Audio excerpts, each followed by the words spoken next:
উপস্থিতির জন্য ধন্যবাদ। এক্সপ্লেন করতে চলেছি the legendary life of queen Liu পর্ব 33।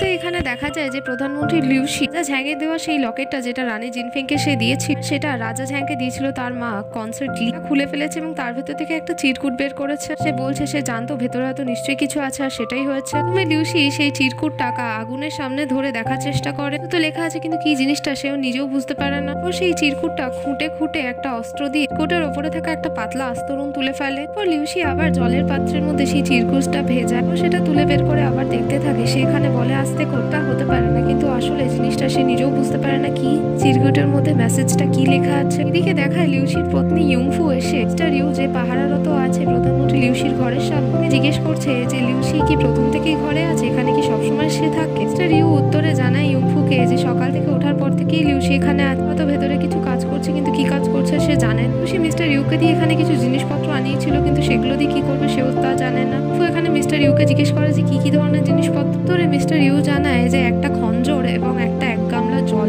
তো এখানে বড় খঞ্জর অর্থাৎ বড় ছুরির কথা শুনেই ভয় পেয়ে যায়। লিউশির ঘরের দিকে যেতে থাকে আর মিস্টার ইউ বলতে থাকে যে কাউকে ঢুকতে দেওয়ার অনুমতি দেয়নি লিউশিকে। ঘরের ভেতরে দেখায় যে লিউশি সেই চিরকুটটার ওপর খঞ্জর দিয়ে নিজের হাত কেটে কয়েক ফোঁটা রক্ত ফেলে দেখতে। ইউংফু সেখানে উপস্থিত হয়ে ভয় পেয়ে যায়, তাকে জিজ্ঞেস করতে থাকে সে এরকম কেন করছে, কি এখানে পুরোই মাথা খারাপ হয়ে গেছে একেবারে। সেই চিরকুটটার ওপর রক্ত দিয়ে নিজের আঙুলটা ঘষতে থাকে। মেসেজটা চিরকুটে কি লেখা আছে সেটাই সে বোঝার চেষ্টা করতে থাকে। এখানে নিজের গায়ের একটা টুকরো কাপড় দিয়ে হাতে কাটা ক্ষত স্থানে বেঁধে দিতে দিতে বলে যে তার কি খুব ব্যথা করছে, এরকম নিজেকে চোট করার কোনো দরকার নেই। সে ইউংফুকে চিরকুটের মধ্যে দেখিয়ে বলতে থাকে এই জিনিসটা কি সে কি বুঝতে পারছে। এখানে চিন্তায় পড়ে যাওয়ার বলতে থাকে লিউশি কি সম্পূর্ণ মূর্খ হয়ে গেল হঠাৎ করে। চিরকুটের মধ্যে কিছু সংখ্যা লেখা আছে, বলে সংখ্যাগুলো কোথায় দেখেছে। উত্তরে ইউংফু বলে বইয়ের মধ্যে। খুব ভয় পেয়ে বলে যে লিউশির হয়তো সত্যি কিছু হয়ে গেছে। সে মাথায় তখনই একটা বুদ্ধি আসে যে চিরকুটের মধ্যে যা লেখা আছে সেগুলো কোডের মতো।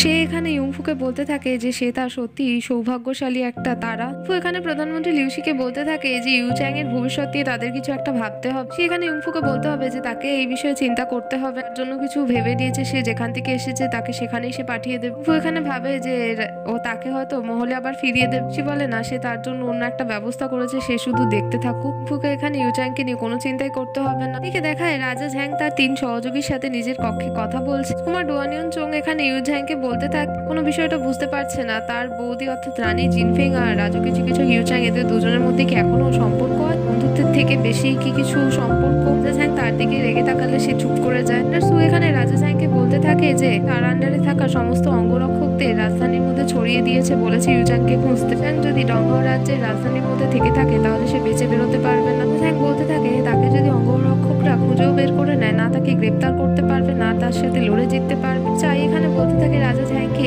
যে রানী জিনফিংকে সে একবার জিজ্ঞাসাবাদ করে কেন দেখছে না, ইউচ্যাংকে পালাতে সে এখানে কেন সাহায্য করেছে। এখানে ইউচ্যাং কোনোভাবেই জিনফিংকে হার্ম করতে চায়নি, হয়তো জিনফিং তাকে পালাতে সাহায্য করেছে। চাইয়ের কথাগুলো এরকম মনে হতে থাকে। এখানে শেফ চাইয়ের এটাও মনে হতে থাকে যে লিউশির জন্য হয়তো এই কাজটা করেছে সে। কমান্ডার সু রাজা ঝ্যাংকে বলতে থাকে যে সুগন্ধি পাউচটা পেয়েছি, এটা কমান্ডার সু রাজা ঝ্যাংকে দিয়েছিল, সেটাই তো তাদের কাছে প্রমাণ, তাই না। ঝ্যাং এখানে বলে যে রানীর জিনফিং এইসব বিষয়ের সাথে কোনোভাবেই সম্বন্ধিত নয়। ঝ্যাং এখানে তার 3 সহযোগীকে জিজ্ঞেস করে যে তাদের জন্য কি কেউ সুগন্ধিত পাউচ কখনো বানিয়েছিল। 3 জনেই ভাবতে থাকে যে তাদের জন্য কেউ কিছু বানিয়েছিল কিনা সুগন্ধিত পাউচ। উনি রাজা ঝ্যাং আবার বলে যে এই সেলাইয়ের কারিগরিটা দেখে মনে হয় যে রানী জিনফিং বানিয়েছে। তো এরকম দেখা বা জানা সত্ত্বেও কে নিজের সাথে ক্যারি করতে চাইবে এরকম জিনিস, যদি সে জানে যে সে ধরা পড়ে যেতে পারে। সু রাজা ঝ্যাংকে জিজ্ঞেস করতে থাকে সে যদি ইউচ্যাংকে নিজে থেকে স্বেচ্ছায় ছেড়ে কমান্ডার সুকে দিয়ে তার উপর নজরও রাখতে বলে, তাহলে আসলে রাজা ঝ্যাং খুঁজতে কি চাই বলে। রাজা ঝ্যাং যদি তাদের আগেই পরিকল্পনা জানিয়ে দেয় তাহলে তারা আগে থেকে প্রস্তুত থাকতে পারবে। ঝ্যাং বলে সে কখন বললো যে সে ইউচ্যাংকে ছাড়িয়েছে নিজে থেকে। তখন একসাথে বলে ওঠে যে এক্ষুনি সে এই কথাটাই বললো। রাজা ঝ্যাং এখানে কমান্ডার সুকে বলে যে ব্যক্তিগত রূপে নজরদারি রাখতে লিউশির ঘরের ওপর। দেখায় লিউশি নিজের কক্ষে বসে থেকে সংখ্যা বার করে আর চিরকুটের মধ্যে থেকে নাম্বার দেখে মিলিয়ে সেই গুপ্তচরদের নাম বের করতে থাকে। আর এখানে সবার শেষে সে তার পত্নী ইউংফুর নামও পায়। পরই সে বলতে থাকে এটা হয়তো হতে পারে না, একই নামের দ্বিতীয় ব্যক্তিও হতে পারে। তখন চোখ খুলে বলতে থাকে লিউশিকে গুপ্তচর ইউংফুর নাম সে পেয়েছে, এটা আসলে তার সামনে বসে থাকা ম্যাডাম ইউংফুই। এদিকে ফ্ল্যাশব্যাকের গল্প বলতে থাকে ইউংফু যখন ছোট ছিল তখন সাম্রাজ্য থেকে দলবল নিয়ে তাদের আনা হয়েছিল সাম্রাজ্যের দিকে। সাম্রাজ্যের সীমায় প্রবেশ করার আগে একজন মহিলা তাদের দলের সমস্ত মেয়েদের ট্রেনিং দিয়েছিল, বাকি সকলকে পরীক্ষা নেওয়ার চেষ্টা করে। ডেকে এসে জিজ্ঞেস করতে থাকে ডংহাও সাম্রাজ্যের রাজা ধরে নিতে সে তাকে কিছু প্রশ্ন করবে। ইউফুকে সে তার নাম জিজ্ঞেস করে, ইউফু তার আসল নাম বলে। ওকে জিজ্ঞেস করে যে ডংহাও সাম্রাজ্যে কি করতে এসেছে, দাসী হয়ে আর সে কোথা থেকে এসেছে। এখানে ইউফু সব সত্যি কথা বলে দেয়, সাম্রাজ্য থেকে তারা আসছে এবং তারা গোপন তথ্য সব বিনিময় করবে সাম্রাজ্যের সাথে। বড় ঝামেলার সময় তারা সাম্রাজ্যকে প্রোটেক্ট করতে পারে আগে ভাগে। ট্রেনার মহিলা ইউফুকে বলতে থাকে যে তাকে দেখতে যতটা মূর্খ, বাস্তবে সে তার থেকে বেশি মূর্খ। তাদেরকে একসাথে নিয়ে গিয়ে কোনো লাভ নেই। মহিলা ইউফুকে চলে যেতে বললে ইউফু বলে সে টাকা না নিয়ে কোনোভাবেই যাবেন। মহিলা এখানে ইউফুকে কিছু টাকা দিয়ে দিলে সে সেখান থেকে চলে যায়। দেখা বর্তমানে লিউসি জিজ্ঞেস করছে ইউফুকে যে তারপর তাহলে কি হয়েছে, তাহলে তাকে গ্রুপ থেকে বের করে দিয়েছিল কারণ সে স্লো ছিল, তাই তো? ইউফু বলে যে তার কি মনে হয় সে স্লো ছিল? সে আসলে বুদ্ধি করে এই কাজটা করেছিল কারণ সে ডংহাও সাম্রাজ্যের রাজধানীর মহলে ঢুকতে চায়নি। এখানে লিউসিকে বলতে থাকে যে তারপর সে বাড়ি জিউ সাম্রাজ্যের পথে যেতে যে রিয়ানপা গ্রামে থেমে যায়। আর এখানে ইউফুর মা জানতে পারে যে গুপ্তচর দল থেকে তাদের মেয়ে বেরিয়ে গেছে। তারা তাকে খুঁজতে থাকে এবং রিয়ানপা গ্রামে এসে উপস্থিত। মা ঠাম্মা সেখানে সিদ্ধান্ত নেয় যে জিউ সাম্রাজ্যে আবার ফিরে যাওয়ার কোনো দরকার। এখানে যদি ইউফুকে গুপ্তচর দলের বা অন্য কোনোভাবে ব্যবহার করার আবার চেষ্টা করে, তারা তিনজন জিয়ানপা গ্রামে অবস্থান করে যায়, দীর্ঘকাল সেখানেই থাকে। লিউসি আবার জিজ্ঞেস করে ইউফুকে যে তারপর কি হয়েছে। ইউফু বলতে থাকে যে তারপর অনেকদিন বাদ যুদ্ধে ঘায়েল সৈন্যের সাথে তার দেখা হয়েছিল। সৈন্যের সেবা শুশ্রূষা ইউফু করেছিল। এই ব্যক্তিটা একটু হলেও মূর্খ ছিল।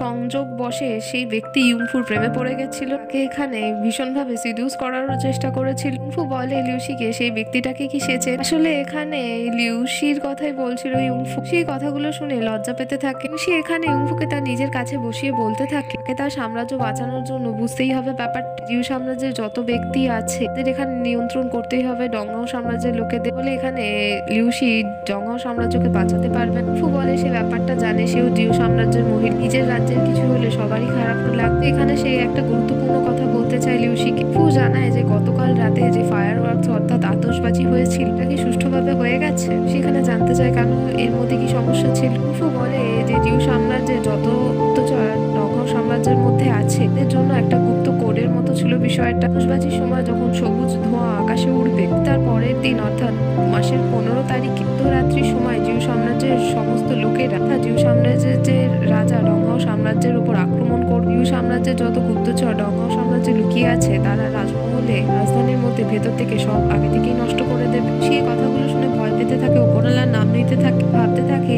যে সে শুধুমাত্র জানতো যে এই গুপ্তচর সূচির মধ্যে মাত্র গুপ্তচরদের নামই আছে, এরপরও যে এত বড় ধরনের ঘটনা আছে সে জানতোই না। বলতে থাকে যে তাকে তাড়াতাড়ি ভাবে কিছু একটা কাজ করতে হবে, এই সমস্ত দুর্ঘটনা হওয়া থেকে সে আটকাতে পারে। ওখানে তড়িঘড়ি করে বলতে থাকে লিউসিকে ঠিক আছে, কিন্তু জিউ সাম্রাজ্যের কতজন গুপ্তচর বা দলে আছে সাম্রাজ্যের মধ্যে উপস্থিত অনেকদিন হয়ে গেছে। এসব বিষয়ে কিন্তু কিছুই জানেন। তারা আদৌ এখানে আছে কিনা বা কিভাবে নতুন ভাবে কিছু অ্যাক্ট করবে কি বিষয় এখানে লিউসি কোনোভাবেই জানেন। সে বলে ইউফু তো এই কথাগুলো একদম ঠিক বলেছে, কিন্তু যতজনে সে নাম পেয়েছে খুঁজে খুঁজে সে চেষ্টা করবে তাদের গ্রেফতার করা। ও বলে সে যা করবে করবে, কিন্তু এইসবের মাঝখানে যেন তাদের মেয়েকে অর্থাৎ জিনফেংকে সে যেন রক্ষা করে। লিউসি বলে ইউফুকে যে এই বিষয়ে নিশ্চিন্ত থাকতে।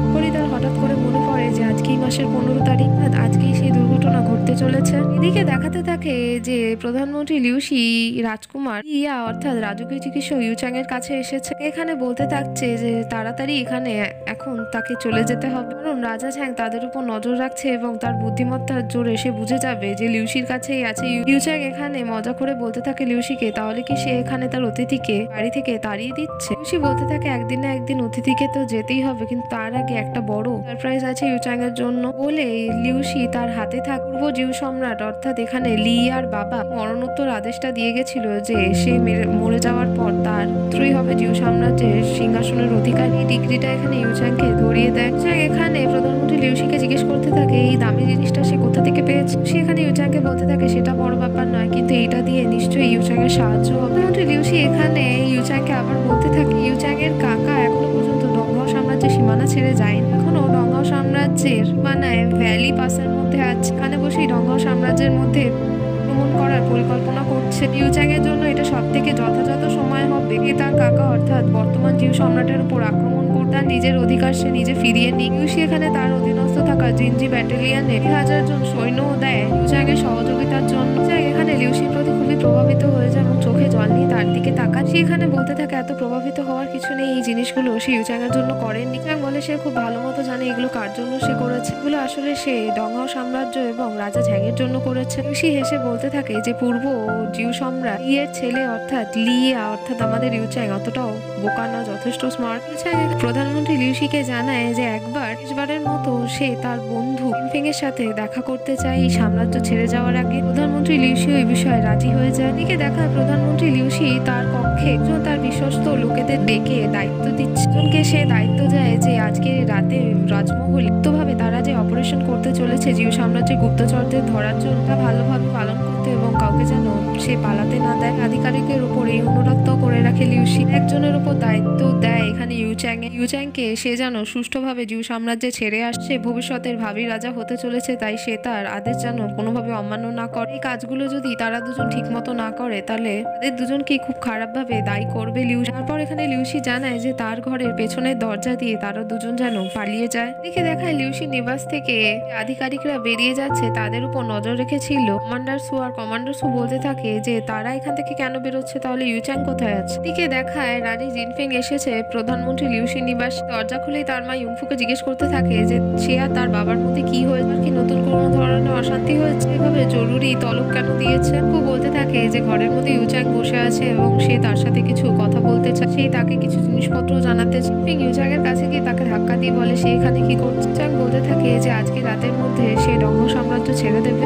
রেগে বলতে থাকে ইউচ্যাংকে যে গতকালই তার মা তাকে তার প্রাণ বাঁচিয়েছে বলে গতকাল রাতেই সে সাম্রাজ্য ছেড়ে দিল না কেন, আজকে পর্যন্ত কেন অপেক্ষা করছে এখন। ইউচ্যাং এখানে বলতে থাকে জিনফেংকে যে গল্পের বই এরকমই হয়, যুদ্ধে যাওয়ার আগে পুরুষ মানুষ তার প্রিয় মহিলাদের বলে তাদের সাবধানে থাকতে, তারা তাড়াতাড়ি ফিরে আসবে। তাদের প্রিয় মানুষরা তাদের জানায় যে সাবধানে যেতে তাদের জন্য তারা অপেক্ষা করবে, নাহলে এটাও বলে যে সে তাদের সাথে এই যুদ্ধে যাবে। পুরুষরা যেখানেই যাবে না কেন মহিলারা তাদের পেছনই যাবে, সবসময় সাথেই থাকবে সুখে দুঃখে। তো যখনই বিষয়টা জিনফেং এর আসে তখনই জিনিসপত্রগুলো উল্টোপাল্টা হয়ে যায়। এখানে বলতে থাকে ইউচ্যাংকে কারণ সে কোনোভাবে কোনো গল্পের বইয়ের মুখ্য নায়িকা নয়। এখানে ইউচ্যাং সেই গল্পের প্রধান পুরুষ চরিত্র। জিনফেং এর মতে ইউচ্যাং কে এখান থেকে চলে যাওয়া উচিত, কি আর তাকে কিছু বলতে চায়, তার বিরক্ত লাগছে তাকে দেখে। এখানে বলতে থাকে জিনফেংকে যে সে যেন তার নিজের খেয়াল রাখে। একটা কথা মনে করে যে ইউচ্যাং একবার জিনফেংকে বলেছিল যে ইউচ্যাং জিনফেংকে রানী বানাতে পারে। জিনফেং বলে হ্যাঁ বলেছিল, কিন্তু তাতে হয়েছে কি। এখানে ইউচ্যাং বলে দেয় যে আসল পরিচয় রানী জিনফেং, জানিয়ে দেয় যে সে জিউ সাম্রাজ্যের মানুষ, জিউ সাম্রাজ্যের ক্রাউন প্রিন্স অর্থাৎ যুবরাজ। জিনফেং বিরক্ত হয়ে বলে যে কতজন আছে ডংহো সাম্রাজ্যের জিউ সাম্রাজ্যের থেকে, তাদের যুবরাজি বা কি করে হলো, কোন জিনিসপত্র তো গল্পের বইও কখনো হয় না। ইউচ্যাং বলতে থাকে জিনফেংকে যে সে অতীতে বর্তমানে ভবিষ্যতে কোনোদিনই মিথ্যে কথা বলেনি জিনফেংকে, না তার সাথে কোনো মিথ্যে আচরণ করেছে। ইউচ্যাং এখানে জিনফেংকে বলতে থাকে যে সে চিরকাল তার বন্ধু থাকবে, ভবিষ্যতে যদি কোনোদিন রাজা ঝ্যাং তাকে বুলি করে সম্মান করে সে নিশ্চয়ই জিউ সাম্রাজ্যতে তার বন্ধুর কাছে আসতে পারে। সে যদি মনে করে সে তার বন্ধুকে তার রানীও বানাতে পারে। জিনফেং বলে ইউচ্যাংকে এই বিষয়ে চিন্তা করতে হবে না, কারণ এরকম দিন কোনোদিনই আসবে না। ইউচ্যাং এখানে ফাইনালি জিনফেং এর গালে হাত দিয়ে তার দিকে তাকিয়ে হেসে চোখে জল নিয়ে বলতে থাকে বন্ধু শেষ বিদায়। জিনফেং এখানে বলে এখনো তাহলে সে বসে আছে কেন, সে যেন চলে যায়। ইউচ্যাং চোখে জল নিয়ে চলে যেতে থাকে আর জিনফেং বসে ভাবতে থাকে তার বন্ধুর কথা। এদিকে আবার দেখায় যে রাজা ঝ্যাং তার 3 সহযোগীর সাথে কথা বলছে। কমান্ডার সুয়ে থেকে রাজা ঝ্যাং জানতে চাইছে যে সে ঠিকভাবে দেখেছে যে লিউসির ঘর থেকে 2 আধিকারিকের কথা বলেছে তারাই বেরিয়েছে। কমান্ডার সু বলতে থাকে এই বিষয়ে সে একদমই সুনিশ্চিত। চাই এখানে বলতে থাকে সেই 2 আধিকারিকই কেন তারা লিউসি নিবাস থেকে পেছনের দরজা দিয়ে বা কেন বেরিয়েছে। রাজা ঝ্যাং বলতে থাকে শেফ চাইকে যে যেই 2 আধিকারিকের কথা বলেছে তারা 2 ছিল লিউসির বিশ্বস্ত এবং আগে শিষ্য। তারা 2 কেবলমাত্র লিউসির কথাই শোনে আর তাদের লিউসি নিজেই ব্যবস্থা করে জিনজি ব্যাটালিয়নে প্রবেশ করিয়েছিল। এখন এখানে রাজা ঝ্যাং ভাবছে যে লিউসি সেকেন্ড পরিকল্পনা কি। ঝ্যাং বলতে থাকে যে ইউচ্যাং এর বিষয় এখন যেন তারা ভুলে যায়। তাদের মেন লক্ষ্য এখন হয়েছে যে লিউসির যেই 2 আধিকারিকের উপর দায়িত্ব দিয়েছে লিউসিদের উপর কমান্ডার সুজানো ব্যক্তিগতভাবে ভালো করে নজরদারি রাখে, তাদের পরিকল্পনা খুঁজে বের করার চেষ্টা করে। তাই এখানে নিজের বীরত্ব দেখানোর জন্য নিজের কোমরের বেল্টের মধ্যে একটা ছুরি লাগিয়ে দেখাতে থাকে রাজা ঝ্যাং। বলতে থাকে তাকেও আদেশ দিতে সে কি করবে। ঝ্যাং বলে তার একটু খিদে পেয়েছে, শেফ চায়ের খুব ভালো হয় যদি সে তাকে একটু খাবার এনে দেয়। কুমার ডুয়ানিয়নচং রাজা ঝ্যাংকে বলতে থাকে তাকে বেশি চিন্তা না করতে, তার ছোট ভাই তার পাশে আছে। রাজা ঝ্যাং বলতে হবে তাদের ধীর স্থির থাকতে হবে এবং যুদ্ধের পরিকল্পনা জানার পর তাড়াতাড়ি কাজ করতে হবে, কারণ মহলের মধ্যে হয়তো উথল পুথল হতে পারে। এদিকে দেখায় প্রধানমন্ত্রী লিউসির বাড়িতে লিউসি তার অ্যাটেন্ডার মিস্টার ইউ এর সাথে কথা বলছে। মিস্টার ইউ এখানে লিউসি থেকে জানতে চাইছে যে রাজা ঝ্যাংকে এইসব এত কিছু ঘটনার বিষয়ে কেন জানাচ্ছে না লিউসি। যদি রাজা ঝ্যাংকে জানিয়ে দেয় তাহলে তো তাদের কাজ করতে সুবিধা, সাথে সমস্ত সৈন্য মিলে ভালোই কাজ করতে সুবিধা হবে এখানে তাদেরও। লিউসি বলতে থাকে যে রাজা এখানে যথেষ্ট যুবক আর আবেগশীল একজন মানুষ। সে এখানে ভয় পাচ্ছে সে যদি রাজা ঝ্যাংকে এইসব বিষয় বলে রাজা হয়তো নিজের আবেগ ধরে রাখতে পারবে না, ধৈর্য সামলাতে পারবে না। তৃতীয় কথা, এইসব বিষয় বলতে বলতে লিউসির এই বিষয়ে ভয় লাগছে তারা যে পরিকল্পনা করেছে রাজমহলের জন্য, পরিকল্পনাও হয়তো ধরাশায়ী হয়ে যেতে পারে। রাজমহলে জিউ সাম্রাজ্যের কতজন গুপ্তচর আছে সেই বিষয়ে জানাজানি হয়ে গেলে গুপ্তচররা হয়তো পালাতে সক্ষম হয়ে যেতে পারে। মিস্টার ইউ বলতে থাকে লিউসিকে, সে বুঝতে পারছে তার চিন্তা আর চিন্তাধারা। এটাও আশা করছে যে লিউসির এত প্রয়াস এবং শুভকামনা লুকিয়ে রাজা ঝ্যাং একদিন ভবিষ্যতে হয়তো ঠিকই এই বিষয় বুঝতে পারবে। এদিকে দেখায় কমান্ডার সু এসে রাজা ঝ্যাংকে জানাচ্ছে কমান্ডার সু এখানে খোঁজ পেয়েছে যে সে তার জিনজি ব্যাটালিয়ন থেকে অনেকজন সৈন্যদের পাঠিয়ে দিয়েছে, তো কোথায় পাঠিয়েছে সেটা জানা যায়নি। পর আজকে রাতেই হয়তো রাজমহলে বড় ধরনের কিছু অপারেশন হতে পারে। রাজা ঝ্যাং জানতে চায় যে সূত্র থেকে জেনেছে সেটা বিশ্বাসযোগ্য তো। কমান্ডার সু বলতে থাকে তার একজন নগর মিত্র আছে, একসাথে এই রাজধানীতে পরীক্ষা দিয়ে পাশ করে অঙ্গরক্ষার, তারপর কিছুদিন বাদেই তাকে জিনজি ব্যাটালিয়নে স্থানান্তরিত করে দেওয়া হয়। তাই এখানে মনে হয় না যে সে কোনো মিথ্যে কথা বলেছে কমান্ডার সুকে। কুমার চোং বলতে থাকে রাজা ঝ্যাংকে, তাহলে এতদিন বাদ প্রধানমন্ত্রী লিউসি তাদের বিরুদ্ধে যুদ্ধ ঘোষণা করছে, এখানে সে ষড়যন্ত্র করেছে বড় ধরনের। ঝ্যাং বলে এখানে কমান্ডার সুকে যে সে যতজন অঙ্গরক্ষক খুঁজে আনতে পারে তার আন্ডারে যতজন আছে সবাইকে একসাথে প্রস্তুত রাখতে।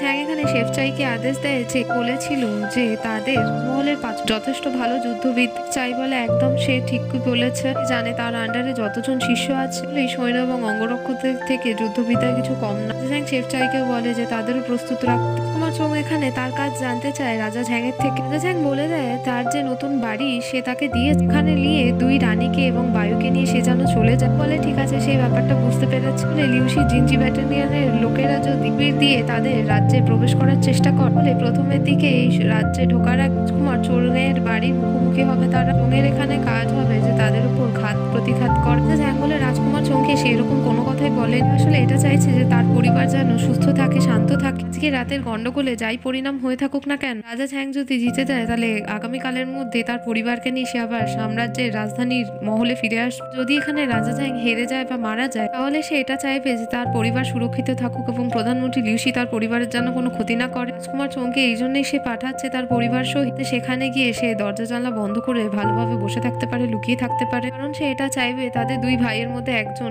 জীবিত থাকুক শেষ পর্যন্ত তাদের পরিবারকে রক্ষা করার জন্য। কারণ এখানে রাজা ঝ্যাং একটা জিনিস বোঝে, যেখানে জীবন আছে সেখানে আশা আছে শেষ পর্যন্ত। রাজকুমার চোং বলতে থাকে রাজা ঝ্যাংকে আর যুদ্ধের পর সে জীবিত থেকে কি হবে সকলের হাসির পাত্র। আর যাই হয়ে যাক, রাজা ঝ্যাং খুব ভালো মতো জানে যে রাজকুমার চোং কোনোভাবেই কাপুরুষ না। সে চাইলে বায়ুকে এবং তার বাকি সদস্য সেফ প্লেসে পাঠিয়ে দিতে পারে, তো এখানে সে তার দাদার সাথে রাজ্যের লড়াইয়ে দাঁড়িয়ে থাকবে। সে যুদ্ধের পরিণাম এখানে যাই হয়ে থাকুক না কেন। দেখায় রাজকুমার চোং এসেছে উষ্ণ মহলে লিউবাওর কাছে এবং সে লিউবাওকে নিজের সাথে নিতে নিতে বলতে থাকছে তার সাথে যেতে তাড়াতাড়ি। জিজ্ঞেস করে যে তাদের নতুন বাড়ি কি প্রস্তুত হয়ে গেছে, এবং এখানে রুডোভাবে বলতে থাকে না এরকম কিছু কথা বলার সময় নেই এখন। তাদের বলতে থাকে তার ব্যবহার এরকম কেন, তার প্রতি কি হয়েছে। রাজকুমার চোং বলে সে এখন তাকে ডিটেলে কিছু বলতে পারবে না, শুধুমাত্র তার সাথে যে প্রয়োজনে সে এখন গল্প লিখছে, কবিতা লিখছে, তার অনেক কাজ আছে, তার হাতের কাজ শেষ না করে কোথাও যাবেন তখন না। রাজকুমার চোং তাকে সত্যি কারণ জানাচ্ছে। আবার নিজের কাজে ফেরত যেতে চাইলে রাজকুমার চোং তার ঘাড়ে রাধা মেরে তাকে বেহুশ করে বেহুশ বায়ুকে এখানে রাজকুমার চোং বলতে থাকে ক্ষমা করে দিতে, এগুলো তাকে প্রোটেক্ট করার জন্যই করছে। পর রাজকুমার চোং এখানে ঘোড়ার গাড়ির মধ্যে বেহুশ বায়ুকে বসিয়ে দিয়ে তাকে বলতে থাকে যেহেতু এখানে বায়ুকে কথা দিয়েছিল তার প্রত্যেকটা কথাই রেখেছে। এটাও বলেছিল যে বায়ুকে সে বিবাহ করবেই, এই কথাটাও সে ভবিষ্যতেও রাখবে, মাত্র সমস্যাগুলো শেষ হওয়া পর্যন্ত যেন লিউবাও ধৈর্য ধরে একটু অপেক্ষা করে। রাজকুমার চোং বায়ুর সহিত সেই ঘোড়ার গাড়ির চালককে বলতে থাকে যে এই ঘোড়ার গাড়ি যেন সুরক্ষিত স্থানে সে পৌঁছে দেয়। এদিকে দেখায় রাজা ঝ্যাং আর অ্যাটেন্ডার সুয়ান এসেছে রানীর কক্ষে, অর্থাৎ জিয়ানলুও হল। রাজা ঝ্যাং এখানে রানীকে না পেয়ে তার অ্যাটেন্ডার সুফাংকে জিজ্ঞেস করছে যে রানী কোথায়। সুফাং বলতে থাকছে যে দুপুরের পর থেকে রানীকে সে দেখেন। রাজা ঝ্যাং এখানে বলতে থাকে হয়তো যে ইউচ্যাং এর সাথে রানী চলে গেছে। এখানে বলতে থাকে যে মহলের প্রবেশদ্বারে প্রবেশ করার জন্য পথ আছে, সেখানে একজনকে সে দাঁড় করিয়ে এসেছে। রানী জিনফিং মহলে সুফাঙ্গি নিজে গিয়ে রাজাকে জানিয়ে আসবে। রাজা ঝ্যাং বলতে থাকে মহলের প্রবেশ পথে গিয়ে সুফাংকে নিচে দাঁড়া, এখান দিয়ে যদি রানী প্রবেশ করার চেষ্টা করে তাহলে সেখানেই তাকে আটকে আটকে দিত। তখনই তার কক্ষে এসে রানী জিনফিং উপস্থিত হয়ে যায়। রানী জিনফিং রাজা ঝ্যাংকে তার কক্ষে দেখে বলতে থাকে ভালোই হয়েছে সে তাকে তার সামনে পেয়ে গেছে। আসলে এখানে রানী জিনফিং এর ক্ষমা চাওয়ার ছিল রাজা ঝ্যাংয়ের থেকে। ইউ চ্যাং এর পালানোর বিষয় নিয়ে যেই ঝামেলাটা হয়েছিল তাদের দুজনের মধ্যে, সেখানে হয়তো জিনফিং কিছু খারাপ কটু কথা শুনিয়ে দিয়েছে রাজা ঝ্যাং এর ভাবনাগুলো বিচার না করে। জিনফিং জানে তার এরকম করাটা ঠিক হয়নি, তার জন্য সে ক্ষমা চাই। তো এখানে রাজা ঝ্যাং এরও দোষ ছিল, কারণ সে তার কোনো কথা শোনেনি আর তাকে ভুল বুঝেছে। ইউ চ্যাং আর জিনফিং এর সম্পর্ককে খারাপ ভাবে তুলে ধরেছে। এখানে ধমকে রুড়ো ভাবে কথা বলতে শুরু করে জিনফিং এর সাথে। এখানে বলতে থাকে যে রানী জিনফিং এখানে চ্যাংকে অর্থাৎ একজন যে বিরোধী এমন একজন সন্দেহপ্রবণ ব্যক্তিকে পালাতে সাহায্য করে দিয়ে অপরাধটা একদমই ক্ষমাহীন অপরাধ। রানী জিনফিংকে এখানে রাজা ঝ্যাং থেকে নিষ্কাশিত করে দিচ্ছে আর তার রানীপদ তার থেকে কেড়ে নিচ্ছে। জিনফিং বলতে থাকে সেভাবে চিৎকার করে কেন কথা বলছে, রাজা ঝ্যাংয়ের কি মাথা খারাপ হয়ে গেছে? রাজা ঝ্যাং এখানে চিৎকার করে বলতে থাকে সে দেশের শাসক, সে কখনোই ভুল বলতে পারে না, ভুল কিছু করতে পারে না। টেন্ডার সুয়ান জানায় রাজা ঝ্যাংকে যে রাজা তার মন তৈরি করে নিয়েছে, এটা ঠিক দেশের সর্বোচ্চ পদে অধিষ্ঠান করছে রাজা ঝ্যাং, এখানে দোষ ধরা কারোর উচিত না।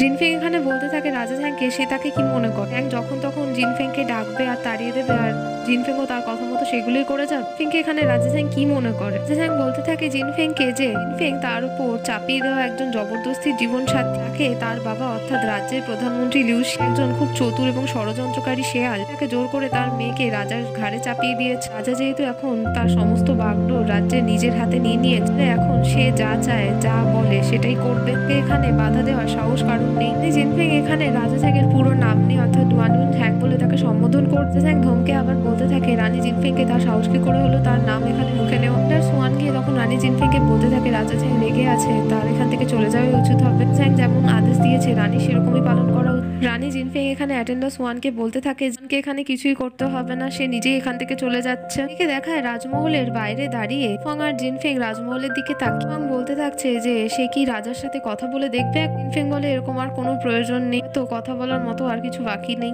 গাড়ির একজন চালক এসে রানী জিনফিংকে রানী বলে সম্বোধন করে। জিনফিং জানিয়ে দেয় তার কাছ থেকে রানীপদ কেড়ে নেওয়া হয়েছে, সে আর রানী।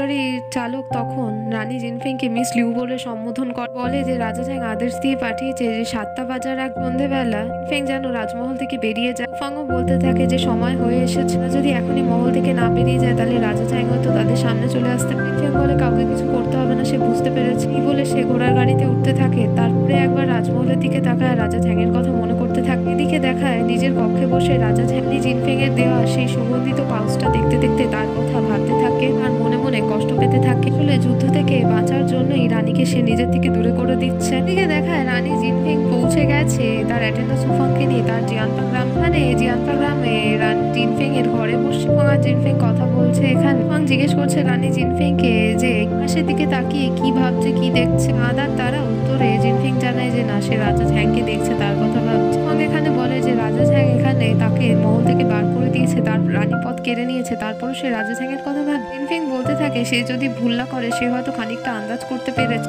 রাজা ঝ্যাংয়ের পরিকল্পনা এখানে যেহেতু সে জানে না, সেহেতু সম্পূর্ণ দৃঢ়ভাবে বলতে পারছে না। রাজা ঝ্যাং হয়তো এখানে রানী জিনফিংকে প্রোটেক্ট করার জন্য তাকে মহল থেকে বার করে দিয়েছে। এ হয়তো ভেবেছে যে সামনে যে ঘটনা ঘটতে চলেছে বা কিছু হতে চলেছে তাতে হয়তো রানী জিনফিং তার সামনে উপস্থিত থাকলে তার সমস্যা হবে, রাজা ঝ্যাংয়ের ঘাড়ে বোঝাও হয়ে উঠতে পারে। ফাং জিজ্ঞেস করে রানী জিনফিং যেহেতু জানে যে সে রাজা ঝ্যাংকে ছেড়ে কোনোভাবেই থাকতে পারবে না, তাহলে সেই কাজটা কেন হতে দিল? জিনফিং বলে যে সেও এখানে রাজা ঝ্যাংকে প্রোটেক্ট করার চেষ্টা করছে, তার মতো করে রাজা ঝ্যাংয়ের এই পরিকল্পনা সে মেনে চলেছে।